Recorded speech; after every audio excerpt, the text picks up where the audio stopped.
Hey everyone, welcome to Online Help Guide. Today in this video, I am going to show you how you can turn on your notification on tagged application. So without any further ado, let's get started. First of all, press and hold your tagged application.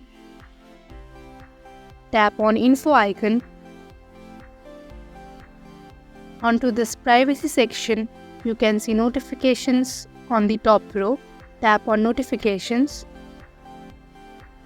Tap on the switch icon in order to turn on all your notifications. And in this way, you can turn on all your notifications for tagged application. Thank you for watching Online Help Guide. Hope this video was helpful. If it was, hit the like button and comment down if you have any questions or feedback.